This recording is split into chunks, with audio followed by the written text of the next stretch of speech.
Hello and welcome to the Bobby and Beardy Show. Today we are going to be discussing John Krasinski's new movie, If. There are time codes below if you want to skip around. And as always, here is your plug that we are on Spotify, if that's how you prefer to consume your podcasts.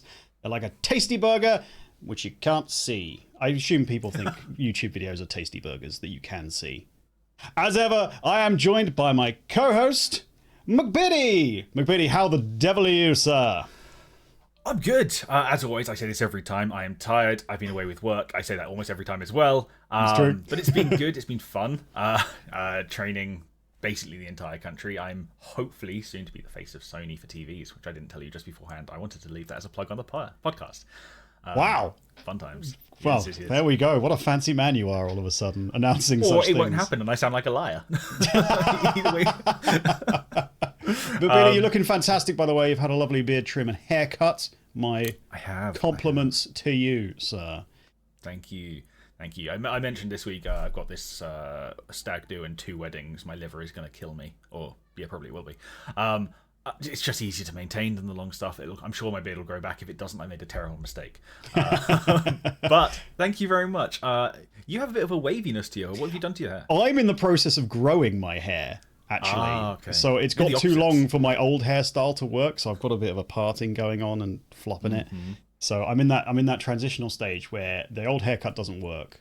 The old hairstyling doesn't work at all. The new one I'm kind of going for isn't ready yet either. So I'm just kind of hoping that I can, in the next couple of months, get to where I want to be without going, I hate this, and just cutting it all back off again and then starting fresh. But yeah. As far as I'm concerned, this is Floppy Bobby confirmed. Floppy Bobby is for a while at least. Yeah, well, we're aiming for the flop mop to make a return. Haven't had the flop mop since COVID, basically, when I had no choice because I couldn't get a haircut. Right, shall we crack on with the movie of the week? We shall.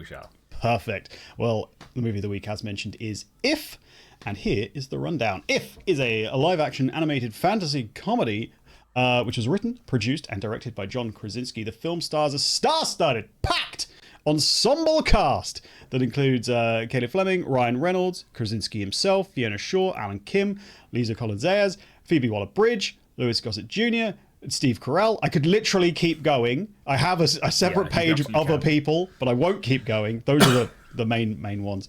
Released today in the UK, the 17th of May, for a budget of 110 million box office. Who's to say? It's out today.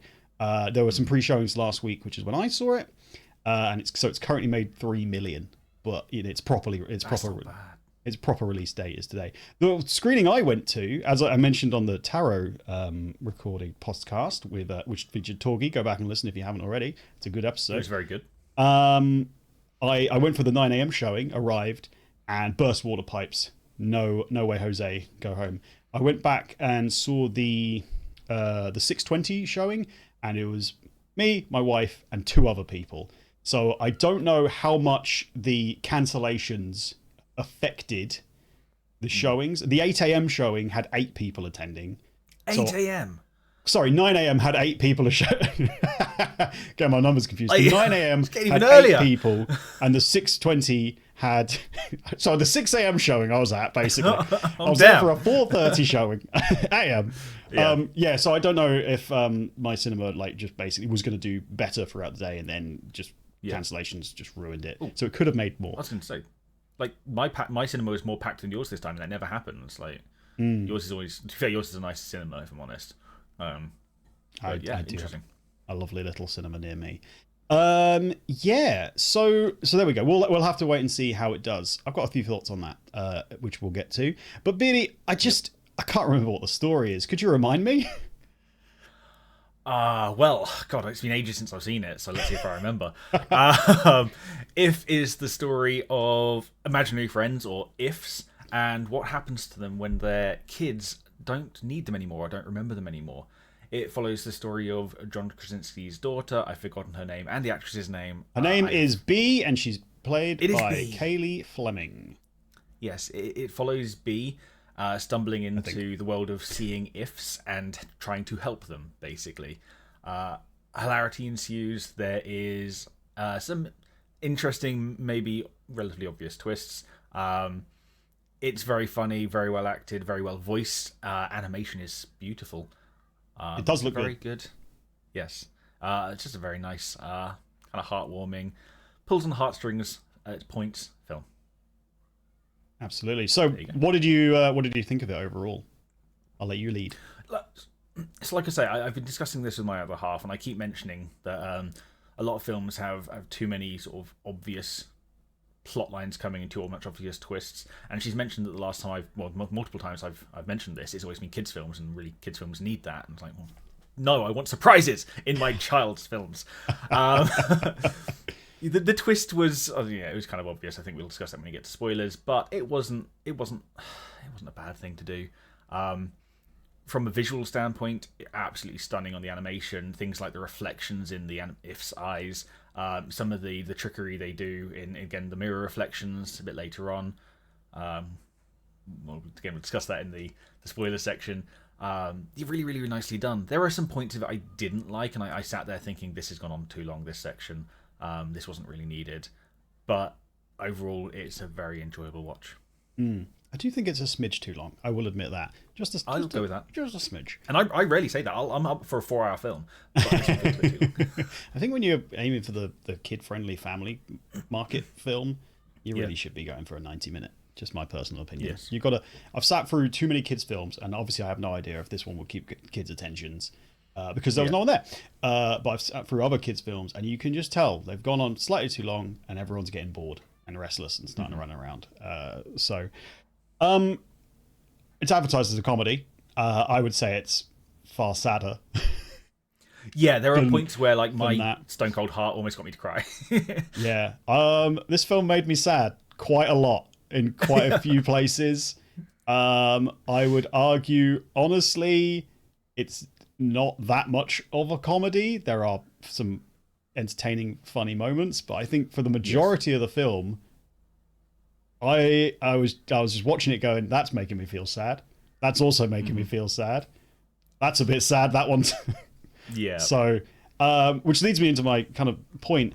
I'm not entirely sure how well this film's going to do. It's kind of received mixed reviews already, and I'm kind of going to give one as well. I think when you advertise as a comedy and then it's sad, the family market might not necessarily be there as much, potentially. Yeah. Word of mouth might damage it. Do you want to take your kids who have a short attention span anyway? I mean, adults do as well, but to a film that's going to make them sad? Maybe not. Like I say, I'll never know if the interest was not there at all on my early showings, or if the water pipe damaged it. So we'll have to see. Yeah. We'll have to see when the budget comes in how this one does. But I wouldn't be surprised, based on the reviews, based on the actual film, if this does struggle a bit. That said, not a massive budget, so it doesn't need to do particularly well to kind of get back into profitability. I think it has a draw with the fact it's got Ryan Reynolds, John Krasinski, Steve Carell.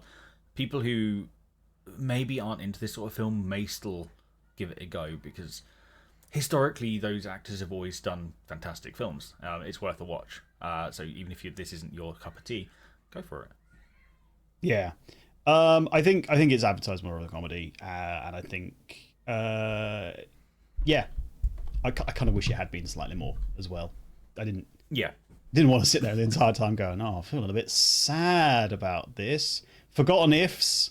There's it opens a lot of questions about things. Oh yeah, I've got lots. Most of them make me sad. If I'm honest. There were some throwaway scenes that the trailer put in, and it seemed like it might be more of a thing. Again, because it was in the trailer, I won't say that, but like when they're dancing up the stairs, I thought that was going to be part of a bigger scene. Like a dance number, maybe? Yeah, maybe. It was just a 5-10 second little bridge to something else. It's them entering a building. That's bad. The trailer kind of makes it look a bit Inception-y, like this, a little trippy. Like Ryan Reynolds is like falling through water, and and things.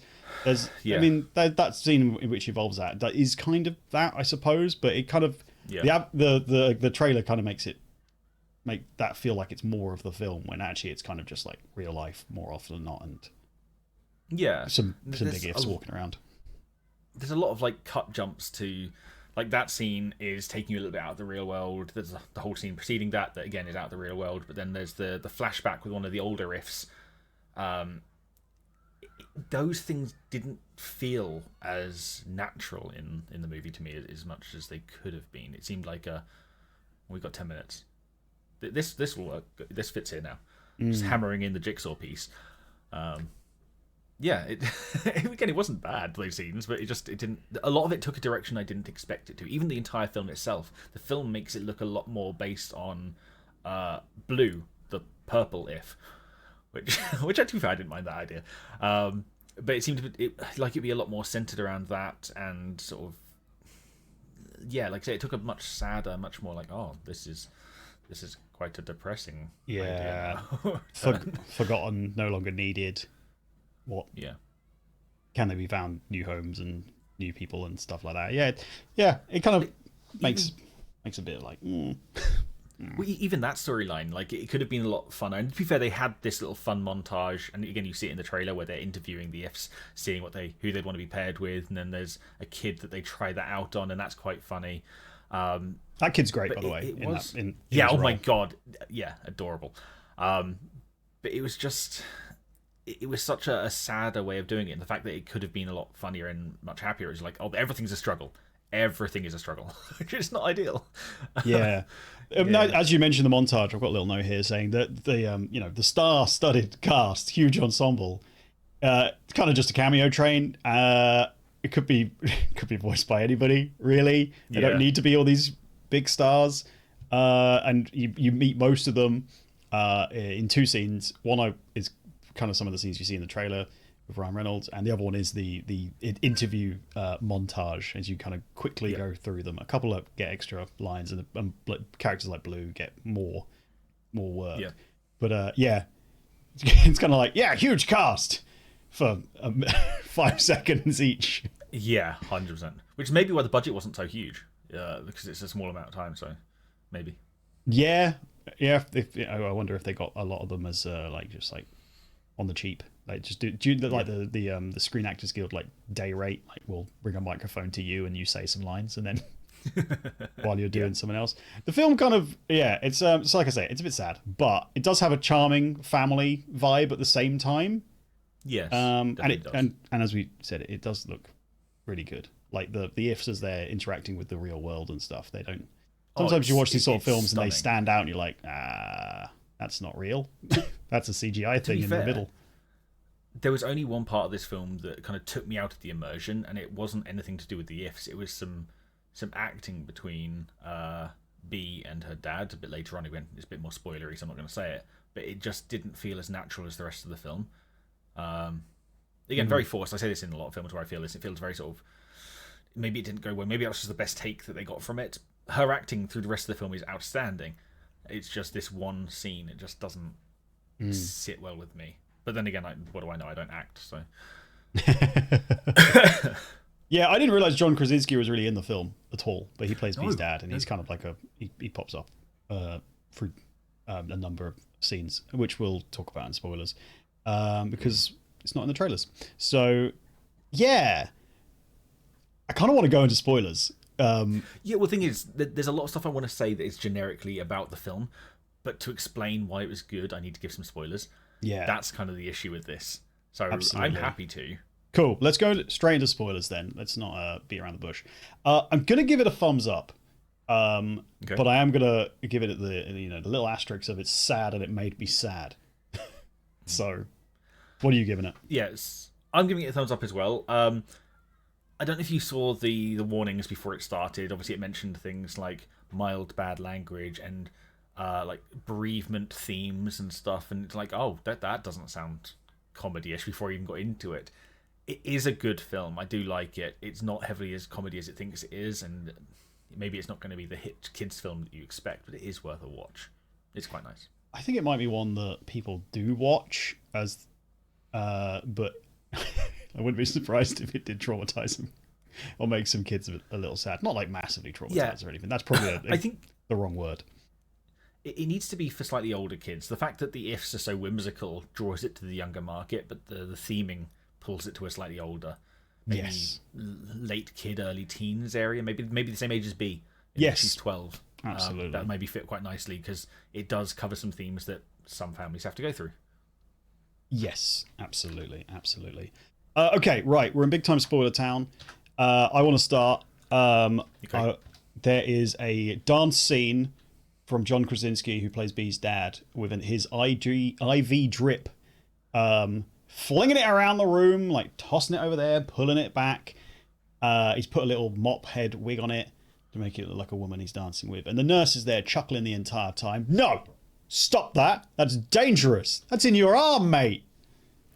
Ooh, so he's actually held onto the tube a bit further down, so it's not in his arm. You can see that. Okay. I still think the nurse shouldn't be encouraging such behaviour.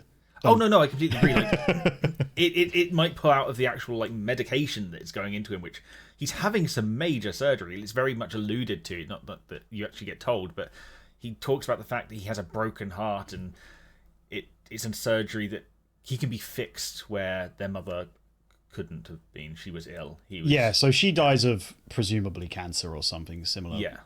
When B's a lot younger, and now he's sick with his broken heart, which is a convenient metaphor kind of thing. But he needs heart surgery, and he's trying to be happy and whimsical to not stress out B, which is good dad behavior. But stop it! Stop flinging your stuff around, you lunatic! Stop encouraging him, nurse. You're a bad nurse. No, she looked like a good nurse, but, knock it off. Anyway, that's my first spoiler. What do you want to talk about? Well, I'm going to kind of go on to that the fact he has the heart surgery, it leads into the one scene that I didn't particularly like. So he has the heart surgery, let's say 80% through the film, maybe, somewhere around there. It's definitely towards the end, yeah. Yeah, and the grandmother that B is staying with gets a call. B comes back after a lovely fun day, and it's like, oh, we need to go to the hospital. There's something with your father. They get there, and realistically, the nurses go, oh, he's just had a long day. Everything's fine. It just needs a rest, which that seems like an extra bit of drama for no real reason. Yeah, absolutely. It's I've got here. Was the dad fake out totally needed? Because the grandma's like, we need to go to the hospital. We've got to get there ASAP. She gets there. She's like, oh no, Dad. She has a big cry. And he's just having a nap because he's had like major surgery. And he's like, he listens to her entire like story and like through tears and then reacts to it. And it's kind of,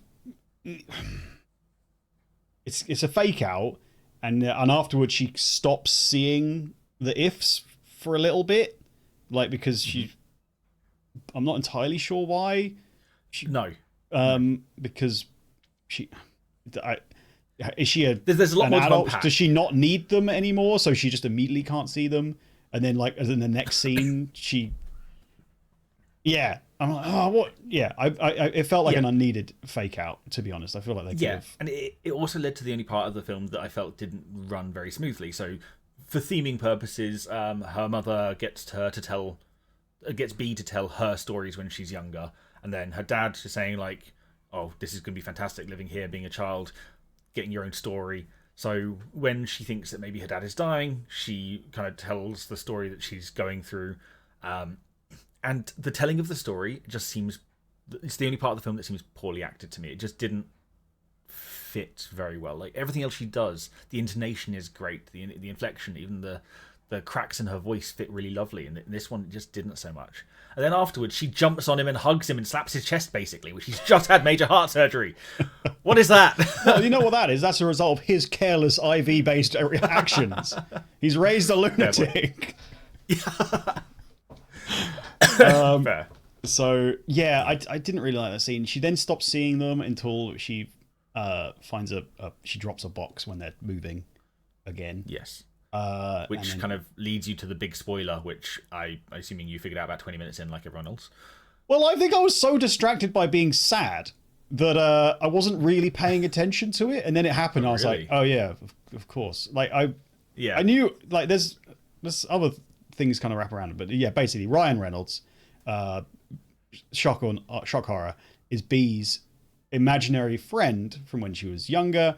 Apart from he's not really, because he used to be a clown and now he's just sad, depressed Ryan Reynolds. So she's got a great imagination. So creepy clown, not a fan of, and then also just her imaginary friend is just a depressed person in their 40s. Like, Yeah. oh, okay, fair enough. Ryan Reynolds is great in yeah. the film, by the way. In that kind of, I'm too, I'm tired of this nonsense. Having to be the adult in a room full of, ice cubes and glasses and all sorts of other nonsense. Yeah, he does do it really, really nicely, and it's just, I had a point and it's just completely gone. What the hell is that? Well, if you can't think of it, I'll continue with please. some more spoilers. That's it. Oh, go for it. I got it. Yeah. So the fact, obviously, that it does feel, for me at least, it was very much obvious from the beginning when they first met, and then every time they interact with people, no one talks to Ryan Reynolds. It's done in a relatively good way, but no one recognizes he's there. No one talks to him. The section with the other kid in the hospital, probably one of the better characters in the film. They don't. Yeah, no one recognizes him. It was really well done. Don't get me wrong, but it's such a trope that's been done so many times. That scene in the hospital where they're trying to introduce imaginary friends who've lost their kids, that is done really well because Ryan is talking to the kid and the kid is responding, but it's because B is kind of passing messages on, like via him. Like, can you see this one? Can you see like? So it hides it quite well. Yes. I clearly was just too sad to pay attention because it is super obvious. I mean, the twist that it's all essentially in her head and they're not real, or are they? Is obviously kind of there. Because I got thoughts on that because you see at the end of the film in the credits kind of section. Yes. Old ifs and now adults being kind of reunited, and her grandma talks to her if like, shall we go inside, and things. Now you can figure that two ways. One, that means ifs are real and they have successfully reintroduced them to some people, or B's just imagining that and they're not real. Yeah. So I didn't consider the second point of it. I always assumed that ifs are real, but she can't see that, like the room that had the ifs in anymore, because obviously we see the good bad nurse find her if sitting on her car and they've color matched for some reason. They're wearing the same colors. And then the funny kid who had like broken arm, broken leg, broken coccyx, whatever he tried to say, coccyx. He gets his own little if, which has a crutch and stuff. It's a dragon with a crutch. We haven't seen that one before, so that one is a new if. Yes. Because there was a dragon, but it's not that dragon. Yeah, so I assumed everything was ifs are real. She just hasn't seen them, or she kind of struggled to see them right at the end. But I honestly don't know. But it's an interesting take. Your take, I do like it. The other twist on it is in one of the scenes, Blue hugs B in public, and the receptionist looks over and sees B's body all up from the because he's being absolutely smushed by this hug. So is the receptionist actually seeing that physical interaction, or is B just imagining it again? And that puts me onto some of the stuff I really, really liked. Some of the imagery, some of the animation effects on this. Like the ifs look really, really good, and how they interact with the world looks really, really good. Absolutely. And in that scene, just beforehand, Blue is being reintroduced to his kid. And there's a point where it doesn't look like it's going to work, and then he kind of goes up. His kid is now grown up and going for like a meeting about budget planning or something like that. It's got a big old meeting. He's really stressed out about it, and kind of Blue walks up, puts his hand on his shoulders, and says it's going to be all right.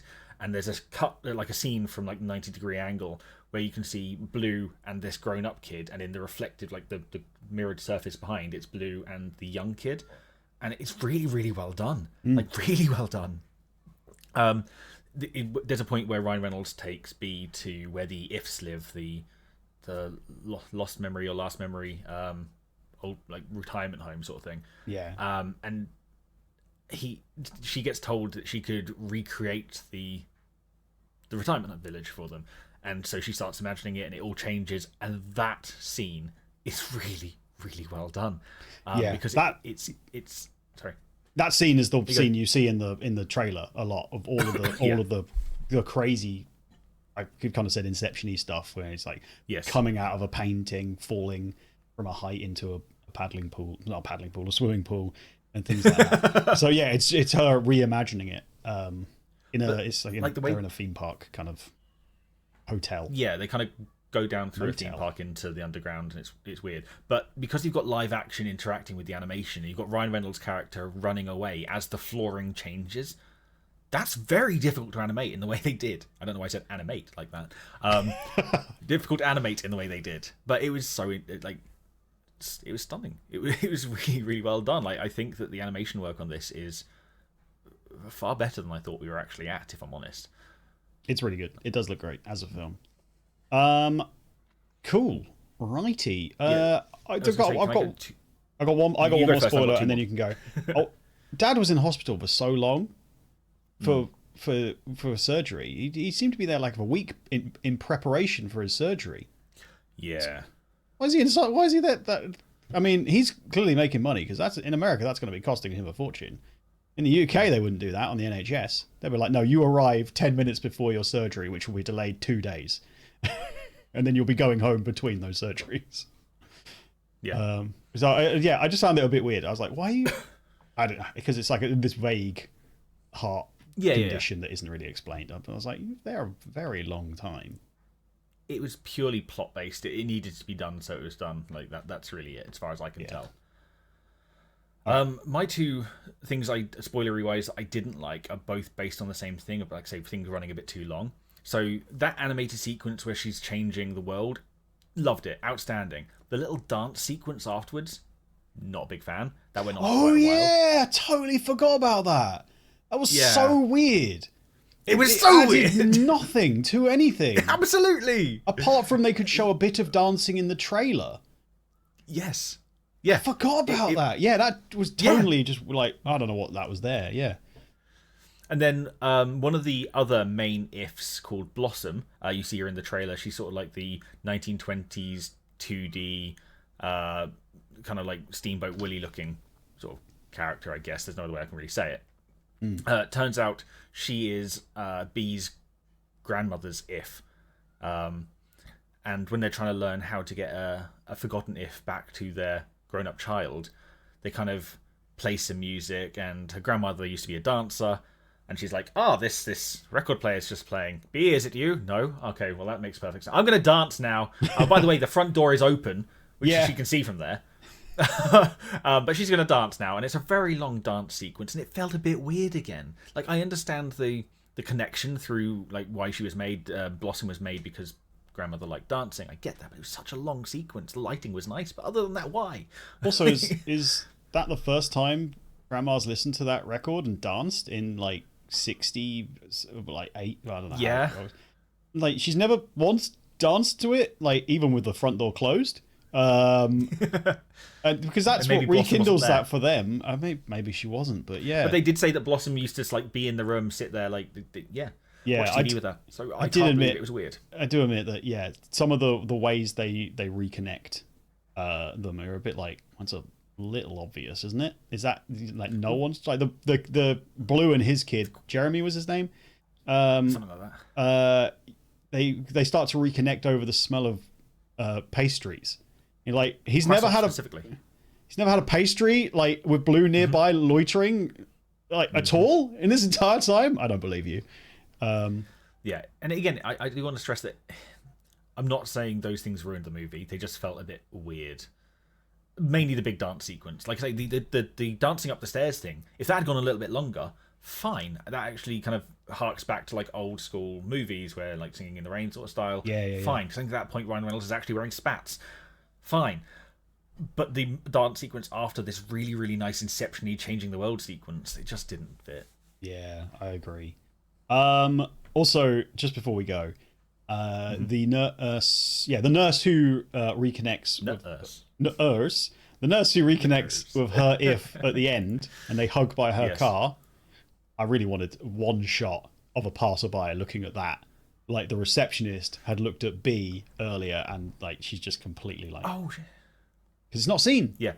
Which it would have just been fun. Yeah, true. It would have been great if the person looking was like, that's weird, and then they turned and they could see their old imaginary friend as well. Yeah. And then but anyway, okay, brilliant. Anything else to add?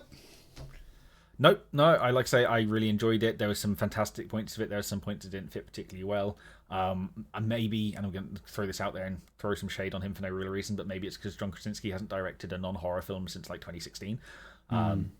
That's the I want to say that's the only reason, but it's still a great film. I really enjoyed it. Just there was points that didn't really fit. Well, you can't argue he didn't get his vision across because he wrote, produced, and directed it and starred in it. So True. If anyone's getting the blame, it's going to be him on this one for any of the overruns and little niggles and stuff. But it made me sad. I don't think the target audience is two young kids, which is what the trailer suggests it is. Yeah. Or maybe it's the perfect target audience because they won't be thinking it with such existential dread like I did, but about all these forgotten things just living for eternity while their kids have grown up and forgotten about. Like, how long are they around for? Are they around forever or until the adult dies? Like, it made me sad. No, I completely agree. The oldest one we see is 93. Yeah. If they don't die, how is there not so many around? Like, the world's been going for how long? Like, why is there not just, like, you're tripping over them? They're pushed together, crushed between buildings.